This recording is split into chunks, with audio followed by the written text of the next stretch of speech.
বিসমিল্লাহির রহমানির রহিম। আসসালামু আলাইকুম রাহমাতুল্লাহ।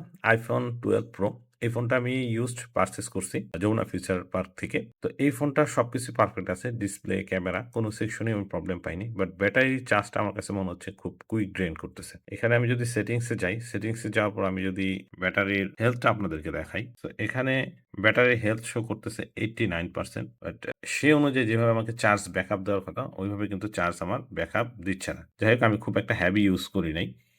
এবং আমি যখন এই ফোনটা আমার 3 টুলস এ কানেক্ট করছি, 3 টুলস এও কোনো প্রবলেম পাই নাই। দেখেন হেলথটাও কিন্তু মোবাইলে যেটা দেখাইছে আমাকে iPhone এ 89%, এখানেও কিন্তু 89% ই শো করতেছে। এবং এটার যে ভেরিফিকেশন রিপোর্টটা যদি দেখাই, ভেরিফিকেশন রিপোর্টটাও কিন্তু পারফেক্ট আছে। সবকিছুই নরমাল আছে। সো সবকিছু মিলে ফোনটা ঠিকই আছে। বাট চার্জ ব্যাকআপটা নিয়ে আমার কিন্তু সন্দেহ হচ্ছে। তো আমি যখন এটার ব্যাটারিটা বুস্ট করে কিনা বা এর কোনো ব্যাটারিতে কোনো সমস্যা আছে কিনা সেটা চেক করার আরেকটা ওয়ে আছে। সেটার জন্য প্রাইভেসি অ্যান্ড সিকিউরিটিতে গেলাম। তো এরপরে আমি এখান থেকে চলে আসছি হলো আপনার অ্যানালাইটিক্স অ্যান্ড ইমপ্রুভমেন্ট এ এইখানে আসছি। তো এইখানে আসার পর যদি আপনাদের এই অপশনটা অফ থাকে এটা অন করে নেবেন এবং অন করার পর আপনারা এই অ্যানালাইটিক্স ডাটায় যাবেন। তো অ্যানালাইটিক্স ডাটা অনেক সময় নাও থাকতে পারে যদি অফ থাকে। তো আপনার ৪৮ ঘন্টা বা ৭২ ঘন্টা সময় লাগতে পারে এই রিপোর্টটা আসতে। মানে এই রিপোর্টের পরে এখানে আপনি শেয়ার একটা অপশন পাবেন। তো এই জায়গা থেকে এসে আপনি ব্যাটারি স্ট্যাটাসে আপনি ক্লিক করলে আপনার এখানে অ্যাকচুয়াল যে রিপোর্টটা আছে নিয়ে আসবে। এইখানে এসে